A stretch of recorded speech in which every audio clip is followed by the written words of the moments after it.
CRPF के DG ने sir कहा कि पैलेट गन इस्तेमाल हुई है, कितने राउंड चली है और उसके उनके जो है एसओपी का उल्लंघन उनके जो है अधिकारियों ने और जो है जवानों ने किया। इस बात को कौन कह रहा है सर?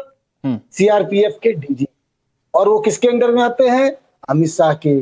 साहब यही बात तो मैं कह रहा हूं, क्या मुलायम जी गोली चलवाने गए थे? भारतीय जनता पार्टी आज भी कहती है ना सर, मुलायम ने गोली चलवाई, मुलायम ने गोली चलवाई, इंदिरा ने गोली चलवाई, तो अमित शाह ने चलवाई, मोदी ने चलवाई। वही बात हम अगर पलट के कह रहे हैं तो कौन सा गुनाह कर रहे हैं साहब? अगर या तो फिर वहां पर आप गलत थे या तो यहाँ पर गलत है। वहां अगर आप कहते हो कि हाँ एक्सेप्ट करना पड़ेगा, इतने साल से थतराई कर रहे हो और आप खुद पर आए तो धनंजय जी जवाब दे दीजिए। जितेंद्र सिंह जी क्या कह रहे हैं सुन लीजिए सर। संसद में हो गया संदीप भाई, मैं आ रहा हूं, फिर से आ रहा हूं। नहीं, आपने बड़ा सॉलिड पॉइंट के साथ अपनी बातें रखी संदीप भाई। मुझे लगता है इसी बिंदु पर बात होनी चाहिए। तो अगर आप आगे निकल जाएंगे तो इस पर बात नहीं हो पाएगी। धनंजय जी जवाब दे दीजिए। आप भाई डर गए क्या? लीडर ऑफ अपोजिशन से बोलने नहीं दे रहे हैं संसद के अंदर। देखिए, इस देश के गृह मंत्री जिन्होंने भारत माता के मुकुटमणि से धारा 370 जैसी कालिक को धोया, जिन्होंने नक्सलवाद को जड़ मूल से नष्ट किया, वो स्तुत्य कार्य किया है जो आने वाली पीढ़ियां नाज करेंगी आदरणीय गृह मंत्री पे कि जो उन्होंने युगांतकारी कार्य किए हैं, वो शायद ही कभी कोई कर पाएगा, कोई बिरला ही कर पाएगा। जो साबरमती की संत ने सपना देखा, उसको साबरमती की संतान अमित शाह जी ने उसको सातत्य दिया है। अगर आपके पास शब्दों की कमी होगी तो आप गाली गलौज करेंगे, जैसा कि अभी वर्तमान में आप सुन रहे थे। समझ की कमी होगी तो राहुल जी गांधी जैसा हल्ला गुल्ला करेंगे। राहुल गांधी जी ने कहा कि बलों का उपयोग गृह मंत्री के आदेश पर ही होता है, किसी और के आदेश पर नहीं होता। स्पीकर ने कहा कि आप मेरे कहने के बाद भी चेयर के आदेश की बार बार अवहेलना कर रहे हैं, यह उचित नहीं। हम सब जानते हैं कि संसदीय परंपरा में चेयर को एड्रेस करके कहा जाता है बातें, और चेयर जब कह रहा है कि आप मेरे आदेश की ऑर्डर की कॉपी दिखाइए, सदन में कहा जा रहा था किस नियम के तहत, किस प्रक्रिया के तहत चलाया गया। सिर्फ हंगामा खड़ा करना विपक्ष का मकसद है, जबकि हमारी कोशिश है कि छात्रों के भविष्य को, उनके मुस्तकबिल को मजबूत कानून ला करके उनको मजबूती प्रदान की जाएगी। राहुल गांधी तो आप लोगों ने बोलने क्यों नहीं दिया धनंजय जी? देखिए, जब भी बोलिए वक्त पर बोलिए, मुद्दत तो सोचिए, मुख्तसर बोलिए। आपको टोकना पड़ा ना जब इस अनपार्लियामेंट्री भाषा बोलने लगे, क्योंकि इनके पास शब्द है नहीं। इतनी बौखलाहट है, इतनी खींच है, इतना नीचता है और इतनी नीचता के शब्दों पर आ जाते हैं कि जैसे अनुराग जी सिंह को टोकना पड़ रहा है कि भाई इन शब्दों का इस्तेमाल ना करें। इसी तरह से राहुल गांधी की हरकतें और उनकी जबान और उनकी भाषा अमर्यादित होती है। वो आपकी भी शब्दावलियों पर सवाल उठा रहे हैं संदीप। मैंने ऐसे कोई शब्द नहीं कहा। वो कह रहे हैं नीचता कैसे कह सकते हैं? वो शब्द नीचता भरे हुए थे, वो शब्दों में नीचता थी, निम्नता थी, न्यूनता थी। और ऐसे शब्दों का प्रयोग हालांकि करते रहते हैं, कांग्रेस के संस्कार से आए तो ऐसी भाषा बोलते रहते हैं। इनके बड़े बड़े नेताओं की अगर मैं पूरी फेज उठा दूं तो दिक्कत हो जाएगी। देखिए, मेरा कहना है कि असहमतियों का सम्मान लोकतंत्र है। हमें मानते हैं स्वस्थ लोकतंत्र की क्या है खूबी? असहमति है। अब आप संदीप भाई को जितना टाइम दीजिएगा, कांग्रेस की कलाई खुद खोलेंगे। अब थोड़ी देर बाद ये बताते हैं कि संतों पर गोली चली, गौ माता पर गोली चली, सब बताते। इन मुलायम सिंह जी के बारे में बता ही रहे थे, तो इनको और किसी की जरूरत थोड़ी है। लेकिन धनंजय जी आपने सारी बात कह ली और मैंने आपको ओपनिंग रिमार्क्स पर नहीं रोका।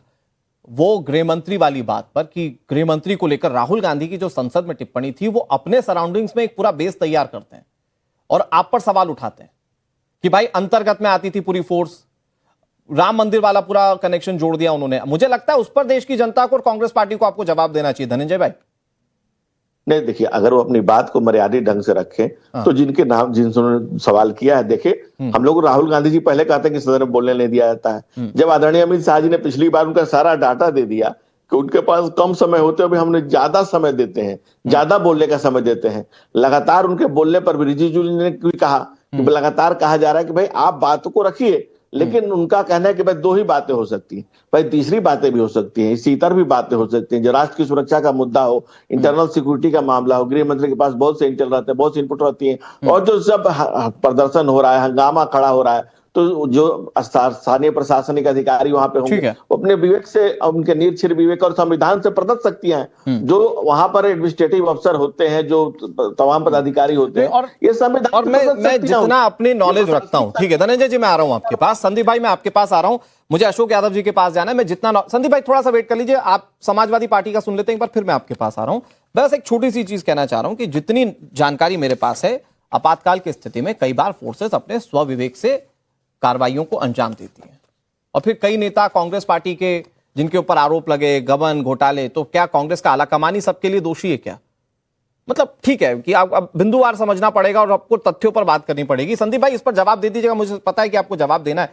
लेकिन अशोक यादव जी, वाकई में सरकार लीडर ऑफ ऑपोजिशन से डर गई है?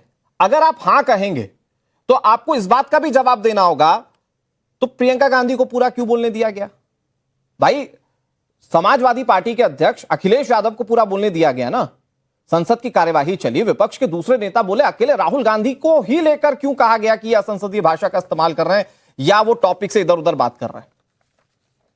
देखिए अनुराग जी, हमारे राष्ट्रीय अध्यक्ष जी को बोलने दिया गया, उसके लिए कोई ऐसा नहीं कि वहां पर तानाशाही व्यवस्था है कि जो हम चाहेंगे वही आप करेंगे। वो लोकतांत्रिक व्यवस्था के तहत बोलने दिया गया। प्रियंका गांधी जी को बोलने दिया गया, लोकतांत्रिक व्यवस्था के तहत बोलने दिया गया।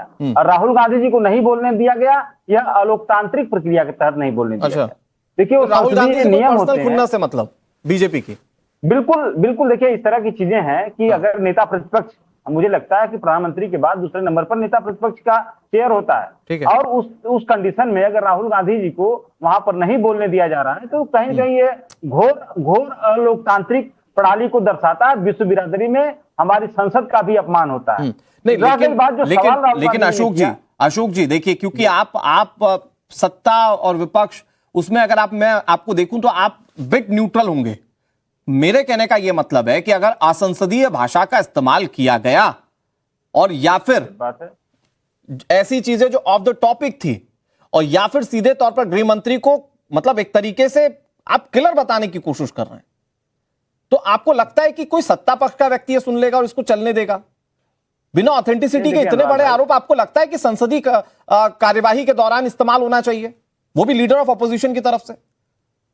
असंसदीय शब्द अनुराग ठाकुर बोलते हैं। असंसदीय शब्द इसके पहले जीते जो रमेश बिधुड़ी बोले थे। ये असंसदीय शब्दों का इस्तेमाल तो भारतीय जनता पार्टी सांसद करते हैं। हम लोग कहाँ असंसदीय शब्दों का इस्तेमाल करते हैं? राहुल गांधी जी ने तो सिर्फ यही कहा कि अगर गृह मंत्री जी के आदेश पर गोली चली है और हमारे छात्र चोटिल हुए हैं, गोली मतलब पैलेट गन, तो उस पर गृह मंत्री जी को जवाब देना चाहिए। और अगर गोली उनके आदेश के बिना चल गई तो कहीं न कहीं वो गृह मंत्री जी का नकारापन है कि गृह मंत्री जी इस काबिल नहीं है कि वो अपने विभाग पर कंट्रोल कर सके। दो ही बात न कहे। हमारे राष्ट्रीय जी ने भी, अखिलेश यादव जी ने भी कहा कि अगर नेता प्रतिपक्ष ने इतना बड़ा आरोप लगाया है तो सरकार को उस पर स्पष्टीकरण देना चाहिए कि गोली किसके आदेश पर छात्रों के ऊपर पैलेट गन चलाई गई। और दूसरी बात, अगर किसी अधिकारी ने आदेश का अवहेलना ना किया, क्योंकि पैलेट गन तो इलीगल है, वो लॉफुल नहीं है, आप गूगल करके पढ़ लीजिएगा, पैलेट गन लॉफुल एक्टिविटी में आता है। तो अगर किसी अधिकारी ने इतना बड़ी गुस्ताखी की हमारे छात्रों के ऊपर गोली चलाने का, तो उसके खिलाफ FIR क्यों नहीं हुआ? तो ये सारी बातें हैं, कम से कम इस बात को गृह मंत्री जी को आकर के संसद में स्पष्ट करना चाहिए। लेकिन सरकार इससे बच रही है। इस बात को लेकर के हम लोग अनुराग जी लगातार मांग कर रहे हैं। बस 10 सेकंड और बोलूंगा। हमारे धनंजय गिरी जी ने, अभी हमारे संदीप भाई ने बड़े अच्छे सवाल उठाए कि भाई जितेंद्र सिंह ने कहा कि राहुल गांधी को नियम नहीं पता है, फायरिंग का आदेश SDM देते हैं।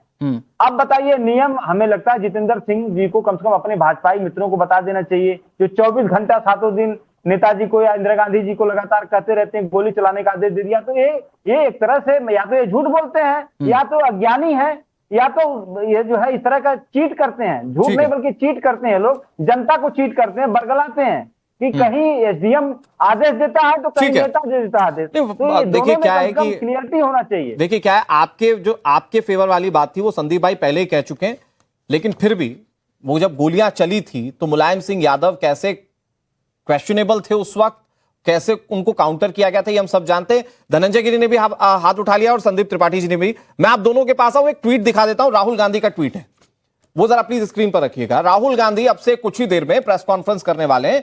जब वो प्रेस कॉन्फ्रेंस करने वाले हैं तो किन शब्दावलियों का इस्तेमाल करिए, देखिए ये ट्वीट है। वो कह रहे हैं, आज संसद में मेरे भाषण के दौरान नई दिल्ली में छात्रों पर बर्बरता का मुद्दा उठाया, इसके जिम्मेदार का नाम लिया, गृह मंत्री अमित शाह का नाम वो लिख रहे हैं। वो कह रहे हैं मुझे बोलने नहीं दिया गया, आज शाम 6 बजे प्रेस कॉन्फ्रेंस करूंगा और वो सब कहूंगा जो सदन में कहने नहीं दिया गया। माइक बंद कर सकते हैं, छात्रों की गूंज नहीं। 4:01 का ये ट्वीट है और अब से तकरीबन 20 मिनट पहले ये ट्वीट उन्होंने किया और अब से तकरीबन 1 से 1.5 घंटे बाद, 2 घंटे बाद उनका ये प्रेस कॉन्फ्रेंस होनी। क्या कहते हैं उस पर भी नजर है। बहुत जल्दी से धनंजय गिरी जी वो कह रहे हैं कि संसद में भले आप बोलने ना दें, सड़क पर उतरकर तो आवाज उठाऊंगा मैं। ये राहुल गांधी के ट्वीट का मतलब है।